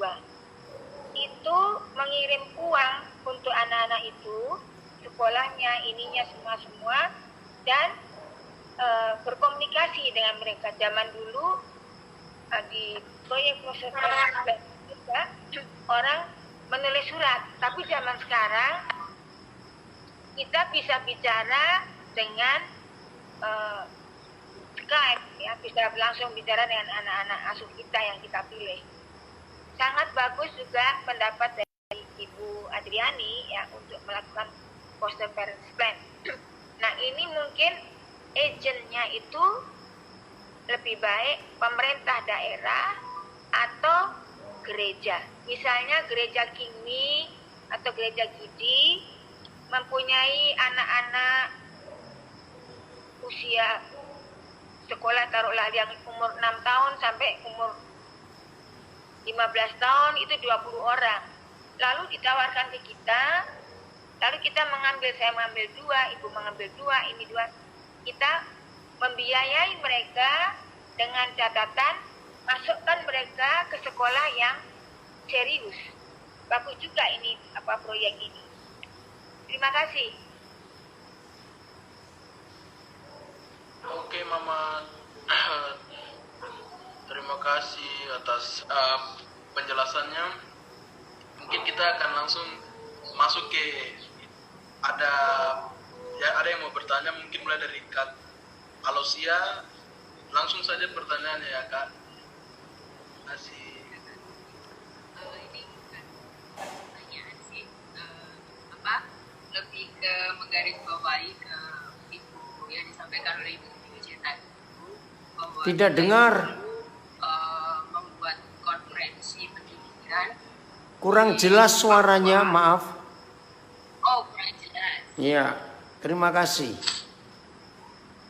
Ya, apa sudah bisa didengar baik suara saya? Ya, sudah. Ya.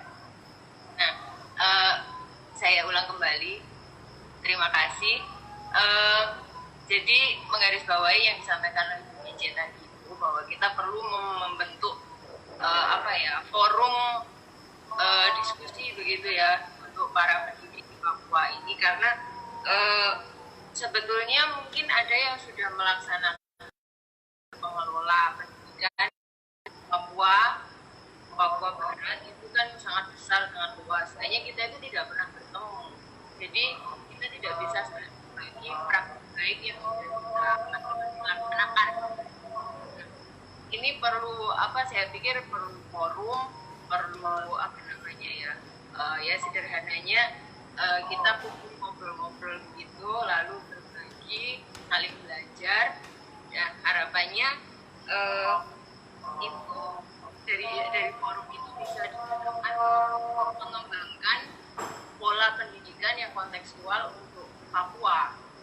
Karena kan kita sasarannya seperti yang bilang tadi itu adalah kita harus memiliki sistem sendiri, dan saya sangat sepakat dengan hal itu, karena kita tidak bisa mengandalkan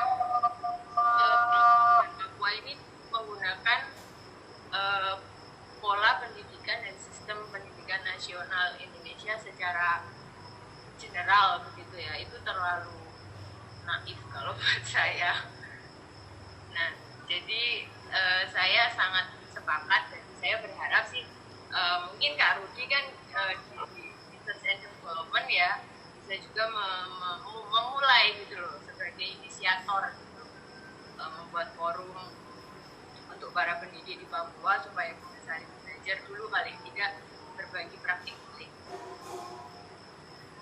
Terima kasih.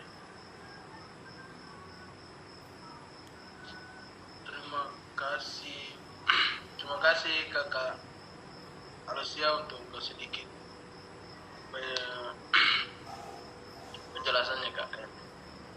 Mungkin yang berikutnya mungkin kita langsung masuk saja ke pertanyaan yang berikut dari Ibu Teresia sampai Pola.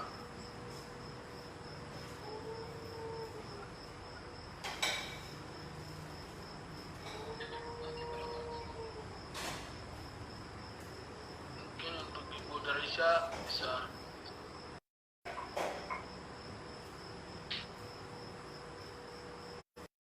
Oke, kalau begitu, kalau belum ada ini mungkin langsung kita masuk ke Kakak Yuswa Hiluka. Kakak Yuswa Hiluka, waktu dan tempat dipersilakan. Langsung pertanyaan saja Kakak. Oke, selamat sore untuk kita semua. Terima kasih kepada para pemateri dan ibu-ibu hebat yang sudah bawa materi tentang Papua. Terima kasih Papi bisa bawa materi untuk kita. Saya perkenalkan, nama saya Yuswa Hiluka. Mungkin di sini saya ada pertanyaan singkat mengenai tadi yang tentang pendidikan, persoalan pendidikan yang sudah dijelaskan dari beberapa pemateri yang persoalan itu. Menurut saya salah satu contoh saya dari Pesat Nabire, salah satu di mana didikan dari Pak Daniel Alexander anaknya yang dididik. Jadi di situ dididik di asrama, sekolah berasrama dididik karakter, sifat, sama dididik gaya pola berpikir, gaya makan. Jadi itu di situ dididik sangat bagus sekali, efektif. Dan anak-anak di sana itu dijadinya orang-orang luar biasa begitu. Jadi menurut saya ini mau tanya ke Papi sendiri, bagaimana cara untuk pola sekolah berasrama ini bisa berjalan tidak hanya di Nabire, di Manokwari, di Intan Jaya, tapi bisa berjalan di seluruh Papua. Mungkin bisa bekerjasama dengan pihak-pihak pemerintah terkait, karena ini sangat berguna dan sangat bagus sekali untuk kita, khusus untuk anak-anak Papua kalau dilakukan melalui sekolah berasrama ini. Jadi pertanyaannya spesifik ke Papi Daniel. Terima kasih. Baik, terima kasih Yuswa. Jangan lupa cepat pulang ke Papua kamu, jangan lama-lama di Jakarta. Oke, terima kasih Awas Kakak ya. Yuswa Hiluka. Mungkin pertanyaannya langsung kepada Bapak dan Baik. Alexander. Dan mungkin untuk Mama sampai pulang, mungkin bisa langsung sekaligus. Oke Rudi, Papi langsung jawab. Oh, Papi langsung jawab Rudi. oke Papi, siap. Ya, Yuswa, kamu cepat pulang ke Papua ya, jangan lama-lama di Jakarta. Awas kamu. Ya, Papi. kepada semua yang masih bergabung, baik yang via Facebook, Instagram, Zoom, apa yang dinyatakan oleh saudara kita Yuswa Hiluka ini memang jeritan hampir semua kita yang di Papua. Seharusnya merata. Papua ini perlu berpola asrama sejak usia dini untuk betul-betul memiliki wawasan, karakter, persiapan mental menghadapi semuanya itu tadi. Kita ingat tadi uraian dari Mama Tebay. Fakta, sudah masuk perguruan tinggi, maaf, baca tulis masih susah, kan aneh. Ini fakta. Sebetulnya guru-guru di Papua itu cukup banyak, maaf saya berkata. Tapi tergendala dengan transport, tergendala dengan sarana komunikasi, sehingga yang di pedalaman-pedalaman, aduh itu susah sekali. Kalau sudah turun ke kota, mau balik, pesawat juga mahal dan banyak lagi halangan. Maka itu satu-satunya cara, kita harus dirikan sebanyak-banyaknya sekolah-sekolah berpola asrama. Dan itu diperlukan satu orang yang hati. Yosua, kamu tahu bagaimana kami baik mama papa asrama, baik kami dari yayasan, baik dari bapak ibu guru, semua itu melayani dengan hati. Nah, mendirikan sekolah berpola asrama, tantangan terbesar adalah sumber daya orangnya, sumber daya manusianya, dan uangnya, dananya. Maka itu mari semua kita yang diberi kemampuan Tuhan secara intelektual, secara keuangan, mari kita membangun sebanyak-banyaknya sekolah-sekolah berpola asrama di tanah Papua. Seperti tadi foster parent, saya setuju Mama Anti bilang lebih baik kita adakan di Papua. Ya, jangan keluar Papua dulu supaya wawasan Papua tetap ada di anak-anak kita itu. Nah, kalau sudah kuat wawasan Papuanya, seperti anak-anak kami usahakan sampai SMA tetap ada di asrama. Nah, setelah SMA sudah cukup kuat mental, karakter, akarnya tentang Papua, maka waktu kuliah di luar Papua tidak akan punya pengaruh banyak dengan lingkungan yang ada. Jadi, ayo kita sama-sama membangunnya, ya, dengan mendirikan sebanyak-banyaknya sekolah-sekolah berpola asrama di Papua ini. Jadi perlu kerjasama semuanya kita. Itu dari saya. Silakan.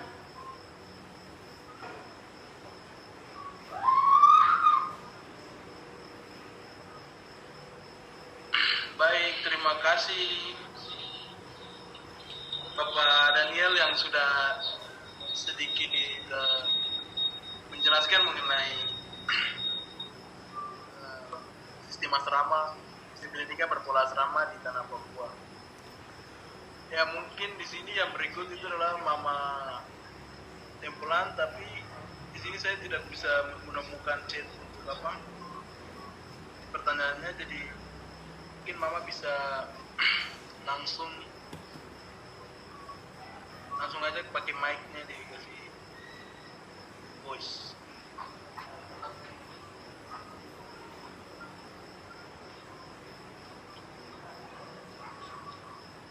Mana? Ayo. Halo. Halo. Halo, malam. Ya, malam. Kami dengar, silakan.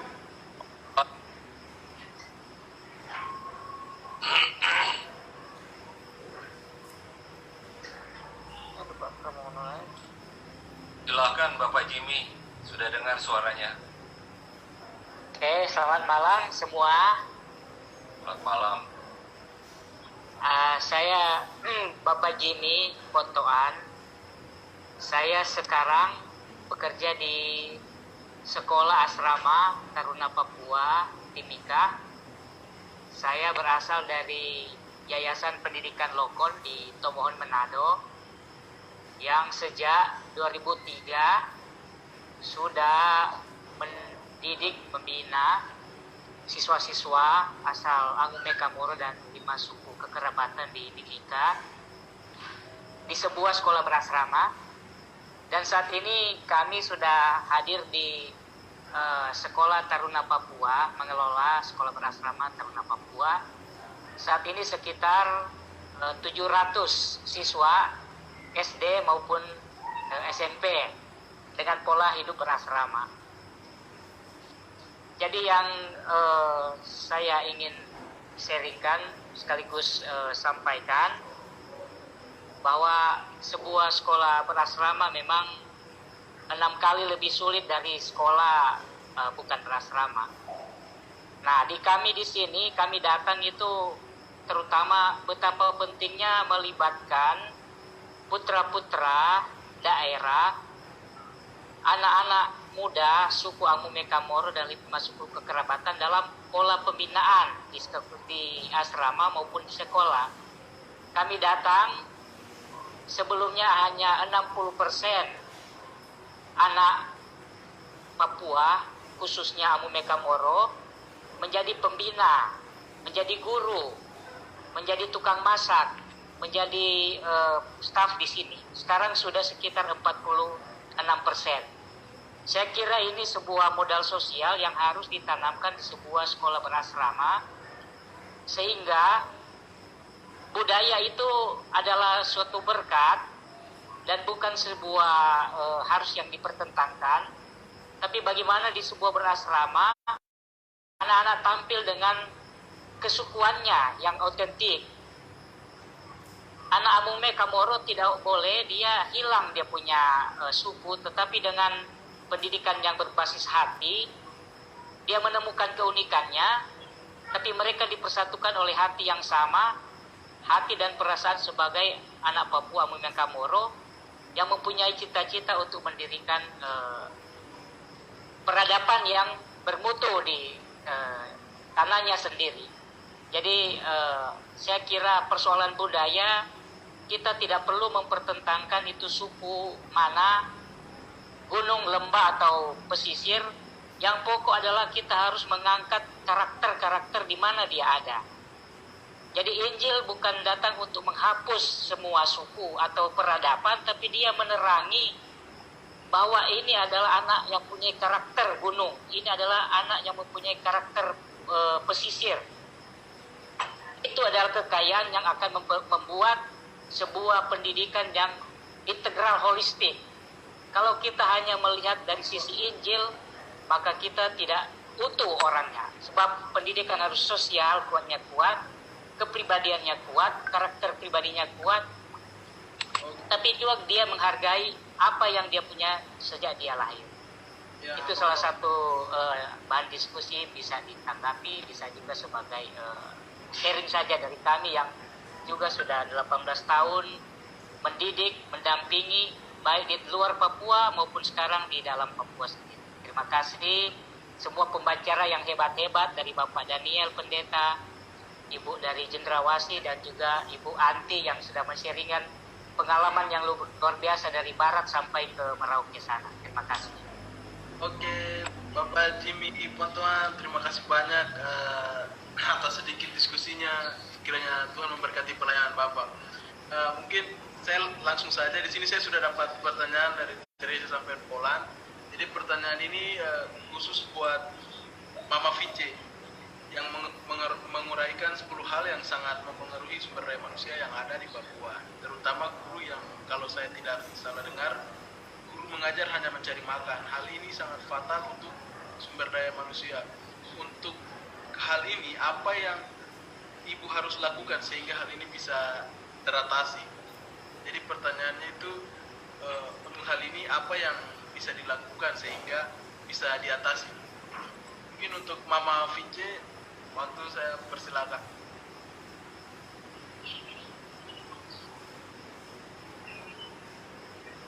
Ya baik, apa yang harus dilakukan, ya, guru yang mencari makan. Nah itu pada ini ya, itu berpulang pada panggilan sebetulnya. Jadi kalau guru itu kan sebuah panggilan, sama dengan seorang pendeta atau pekerja di mana saja, mempunyai hati. Tapi yang tadi saya contohkan itu adalah banyak persoalan di Papua yang terjadi oleh karena satu, kondisi guru yang terbatas. Ada guru tapi kadang-kadang guru itu meninggalkan tempat tugasnya berbulan-bulan, bahkan bisa makan tahun, kemudian dipanggil dengan RRI, radio, dan koran, baru orang tersebut pulang. Nah, menurut saya, guru-guru seperti itu adalah bukan panggilan hati untuk melayani. Kemudian, apa kalau tidak semua ya, tapi itu adalah contoh kasus yang kita temukan di beberapa daerah di Papua dengan keterbatasan guru. Kemudian dengan adanya daerah otonomi baru, ya, DOP baru, itu daerah otonomi pemekaran baru, pemerintahan baru, di sana tidak ada sumber daya manusia. Nah, karena ada pemekaran, seorang guru itu dipakai untuk makanya dia pemerintahan, jadi dia bukan lagi mengajar tapi dia menjadi seorang camat. Nah, anak muridnya itu terlantar dan tidak sedikit yang diambil alih misalnya oleh teman-teman kita dan TNI atau polisi yang bertugas sana, mereka mengajar karena anak-anak itu tidak ada guru. Itu adalah contoh-contoh yang kita bisa, kalau kita identifikasi itu banyak. Oleh sebab itu, bagi saya pekerjaan menjadi seorang guru atau dosen itu adalah persoalan hati. Bagaimana Tuhan memanggil kita untuk bekerja di kebun. Ya, kalau saya tidak mengajarkan mahasiswa saya akan tugas kewajiban saya belum lakukan dengan baik. Atau saya membimbing, saya mengarahkan, itu adalah tugas yang melekat sebagai seorang pengajar, tapi juga sebagai seorang pendidik. Nah, itu kembali pada orang tersebut ya. Apakah dia ingin melayani dengan hati? Kemudian persoalan lain, kadang-kadang di Papua ini, misalnya jatah beras atau uang yang dikirim terlambat ya, ke daerah-daerah pelosok. Jadi minimnya kebutuhannya tinggi. Misalnya beli sabun itu mungkin 10 kali lipat harga dari Jayapura di daerah-daerah pelosok, di pedalaman. Nah, itu mereka butuh uang. Kadang-kadang mereka dapat jatah beras yang terlambat ataupun fasilitas pendidikan yang terbatas. Oleh sebab itu mungkin juga mereka tinggalkan tempat-tempat itu. Tapi sekali lagi kembali pada panggilan seperti bapak-bapak tadi yang bekerja dengan anak-anak dengan pola asrama, Bapak Daniel terus dan dari Timika, dan semua itu sudah bekerja memajukan anak bangsa di Papua. Saya harap supaya guru-guru yang dikirim macam Indonesia mengajar di kontrak 2 tahun atau 3 tahun, setelah itu pulang.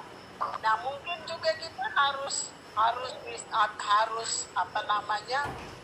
diskusikan hal-hal ini dan lebih baik kita mendorong anak-anak kita di daerah itu, misalnya Timika. Mari kita dorong anak-anak Amumed dan Kamuro itu sekolah di PGSD di Uncen misalnya. Nanti kita kembalikan ke sana mengajar di kampung-kampung mereka. Atau pemerintah di pemerintah daerah, bupati-bupati.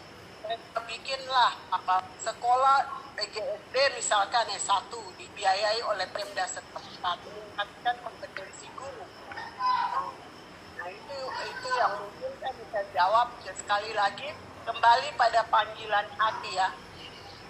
Saya yakin dulu Pak Daniel Alexander ini dia tinggalkan Amerika, mungkin datang ke Papua oleh karena panggilan hati. Mama Anti juga yang bekerja di Papua sampai malaria harus sambut dia dan bawa ke rumah sakit sampai mau mati. Nah, itu semua adalah panggilan hati untuk membangun tanah dan air. Kira itu saya kembalikan pada Rudi.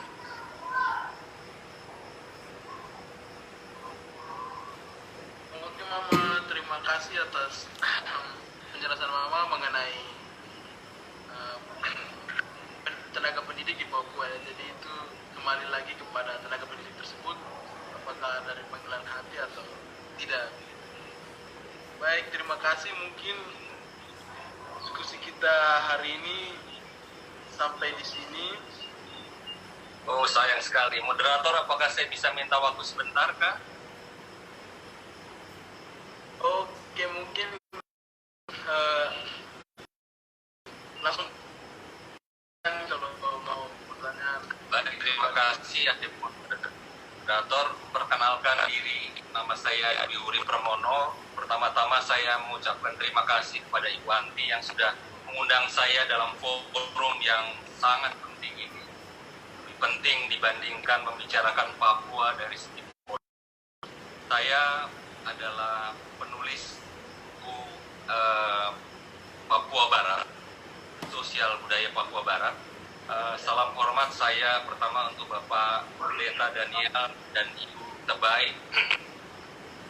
Saya nanti mungkin akan konfirmasi ide dari Ibu tadi soal bagaimana membuat grand design strategi, grand design pendidikan berdasarkan pengalaman yang sudah disampaikan atau yang sudah dialami oleh Ibu Anti berpuluh-puluh tahun dan juga oleh Bapak Pendeta Daniel.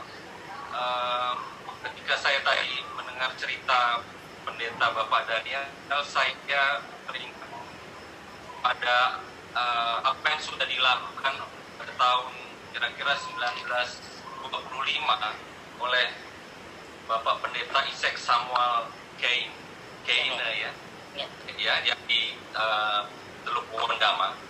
Ya, saya teringat bagaimana misi sending pada saat itu bisa berjalan seiring dengan lahirnya satu pendidikan modern. Ya, Pendeta Kane pada saat itu menurut cerita yang saya baca pindah dari lalu menuju Wondama dan akhirnya mendirikan asrama di Aitumeri kalau tidak tahu.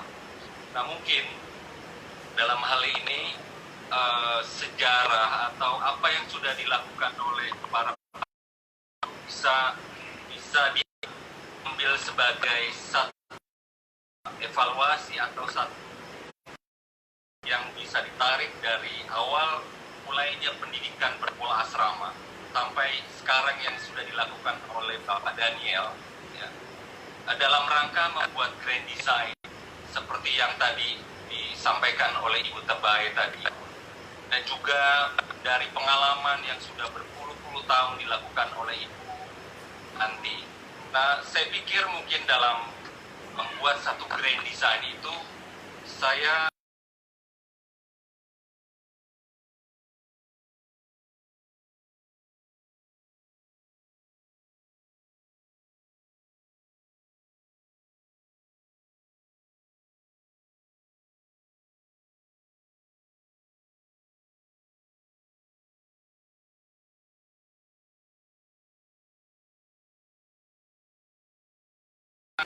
Nah, mungkin itu dasar dari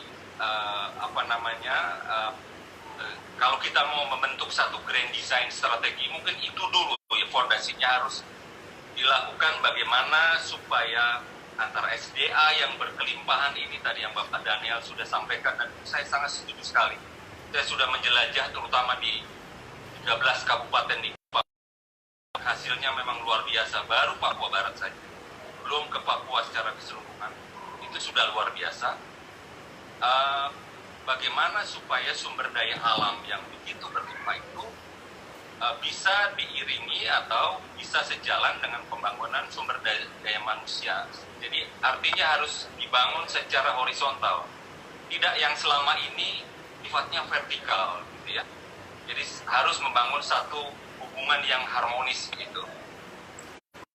Berikutnya adalah komponen-komponen apa saja mungkin nanti Bapak Daniel, Ibu Tebai, dan Ibu Anti bisa mengidentifikasi kira-kira faktor-faktor apa saja yang perlu dibuat ketika kita membuat grand design itu, ya. Nah, saya melihat setidak-tidaknya ada 3 hal, ada 3 kata kunci atau dalam buku saya, dalam buku kami yang saya susun bersama dengan antropolog teman dari Ibu Anti, Profesor Pediani, dan juga ada teman dari Uncen ya, Pak Dr. Agus Sumuli. Setidak-tidaknya ada 3 kata kunci atau kita sebut 3 mantra, yaitu generasi, ya, generasi muda terutama dalam hal ini, lalu pendidikan dan pekerjaan. Tadi yang tadi sudah secara jelas spesifik disebutkan oleh Ibu Tebai, dan juga tadi dalam cerita Pak Daniel tadi disebutkan bagaimana kita supaya bisa sebetulnya tujuannya adalah bagaimana supaya pendidikan ini bisa meningkatkan kualitas kehidupan, ya, kesejahteraan masyarakat. Mungkin dalam beberapa tema diskusi tentang Papua sering disebutkan kata bermartabat, ya. Nah, pendidikan adalah salah satu cara untuk meningkatkan, atau salah satu tools ya, dan tools itu sangat penting untuk mencapai itu. Nah, jadi mungkin nanti saya setuju sekali kalau tadi ada ide untuk membuat konferensi pendidikan, dan saya pikir itu tetap satu hal yang perlu difikirkan dan perlu dilaksanakan, bukan hanya sekedar diwacanakan dan dalam waktu segera, gitu ya, supaya generasi muda ini nanti yang disebut generasi masa depan tidak menghadapi satu kesenjangan atau tidak mewarisi kesenjangan yang belum selesai seharusnya menjadi tugas kita saat ini ya. Kalau kita lihat angka generasi yang disebut generasi muda, taruhlah sekarang yang generasi muda antara usia 14 sampai 25 tahun, generasi remaja lah ya. Itu jumlahnya di dunia, statistik dunia itu 40%. Ya, itu generasi muda. Kalau kita coba perlebar lagi antara 0 sampai 30 tahun, itu jumlah populasi generasi muda 75%. Jadi sangat besar. Nah, ini menjadi, saya mengapresiasi apa yang sudah dilakukan oleh Pak Pendeta Daniel, juga Ibu Tebai, dan ini saya yakin memerlukan satu komitmen dan semangat yang luar biasa. Perlu konsistensi yang luar biasa, dan mungkin bukan hanya konsistensi tapi ada persistensi di situ. Kalau agak ngotot sedikit ya, supaya ada satu pola, ada satu sistem pendidikan yang memang khusus ya, yang match gitu ya dengan kondisi budaya Papua. Ada satu antropolog yang saya lupa namanya, mungkin Ibu Anti tahu karena mungkin Prof. Ediani pernah menyebutkan bahwa kalau ada antropolog yang melihat struktur organ tubuh orang Papua, kapasitas volume otak orang Melanesia, orang Papua itu lebih besar daripada orang Austronesia. Itu ada penelitiannya, tapi saya lupa ahlinya siapa yang bilang. Nah, sekarang tergantung bagaimana kapasitas yang besar ini diisi, ya. Tinggal bagaimana mengisinya. Nah, ini diperlukan sistem bagaimana supaya mengisi kapasitas volume otak yang daya tampungnya besar ini, supaya output, bukan hanya output tapi outcomes-nya itu juga besar, sesuai untuk atau seiring sejalan mengelola, mendayagunakan, melestarikan kekayaan alam yang begitu biasa. Nah, mungkin ini yang saya mohon dengan sangat ya, mungkin Pak Pendeta Daniel nanti bisa merespon ini. Sekarang saya pikir ini satu pembicaraan yang menarik dan tidak bisa diselesaikan dalam 1-2 jam saja. Dan juga tadi Ibu Tebai dan Ibu Anti pasti punya pengalaman yang luar biasa. Begitu dulu adik moderator. Terima kasih. Ya, Bapak Dwi Urip Premono sedikit diskusinya mengenai pendidikan atau sedikit pemaparannya mengenai pendidikan di tanah Papua. Jadi dengan begitu akhir daripada diskusi kita pada malam hari ini. Sekali lagi saya mau berterima kasih kepada Papi Daniel, Mama. Sama-sama, terima kasih juga yang ikuti lewat Facebook. Nanti kita sambung lagi. Ya, oke ya, Tuhan memberkati.